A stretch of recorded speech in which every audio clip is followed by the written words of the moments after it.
Hello, void dwellers. Since the 7th of October, Israel has claimed that the Palestinians employed by UNRWA, the UN Organization for Palestinian Refugees, have been in secret Hamas operatives that even participated in the worst atrocities on the 7th of October against women and children, including rape, mutilation, and murder. Not only did the UN and the media play down these accusations, the UN actually published a report in April saying that Israel never provided them with any evidence, which of course the anti-Semite monsters in the media were all too happy to parrot with headlines like these. And all of that even though Israel had plenty of evidence, and I'll leave you a link to the UN Watch website where they list the evidence from a few months ago, and you can follow the trails from there.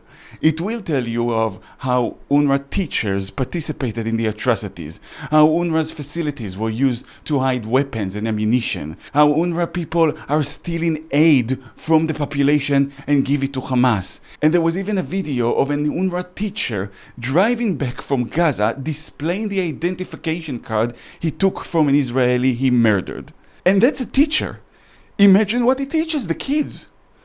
But now, a UN organization, the OIOS, which conducts investigations for the UN, has released a report and fired 9 workers of UNRWA for participating in the atrocities. No evidence, huh? It's just lie after lie after lie. And even the UN's own website admits it and reports on it. But not the major media outlets, not the BBC, not the Guardian, of course not the terrorist group Al Jazeera. And even when an outlet like CNN does report on it, they try to play it down. The terrorists may have participated in the atrocities. Well, if there's doubt, why are they fired? Now let's look at how horrific this entire situation is and understand the depths of evil into which our world has sunk, mostly because of the media. Israel has accused over 100 people in UNRWA in being Hamas savages, but the UN only looked at 19 cases. Why?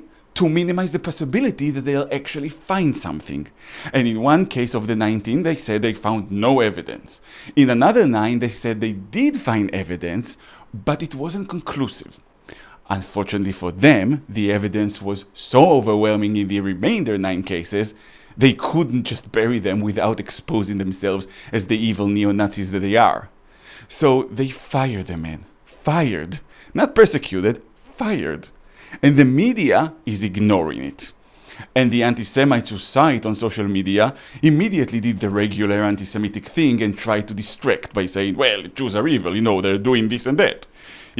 Fake genocide, fake rapes, poisoning the wells, using Christian blood in our food, all the regular bullshit they keep softly whispering in each other's ears as they masturbate each other in the circle jerk of hate. And all of that is meant to say, and therefore, you can't blame those 9 UN workers for invading a country and mutilating children and raping little girls and murdering unarmed civilians, because obviously the Jews deserve it.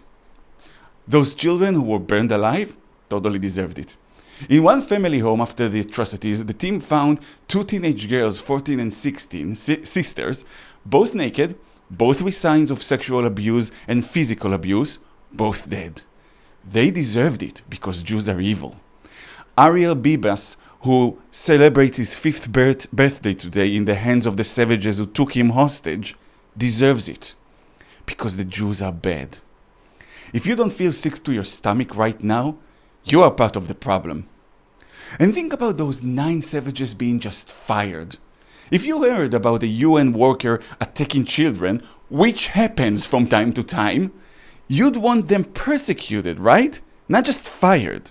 Well, apparently, if it's Jewish kids they hurt, the UN thinks it's a misdemeanor. The thing that really breaks my heart about all of this is that Israel couldn't have had a worse government at this point in time. Because what we need to do is not just make UNRWA recognized as a proscribed terror organization, which is exactly what they are, but a good Israeli government who maintained good relationship with key countries could have started a movement of countries away from the UN, which personally I think is a necessity if humanity is to be saved from itself. The UN is one of the worst causes in the world for wars, for war crimes, for conflicts, corruption, and for hurting children. It's an evil organization run by evil people who promote hate and racism and the interests of the richest people and leaders of the world, regardless of their values or behavior.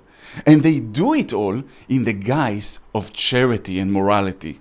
Don't believe me?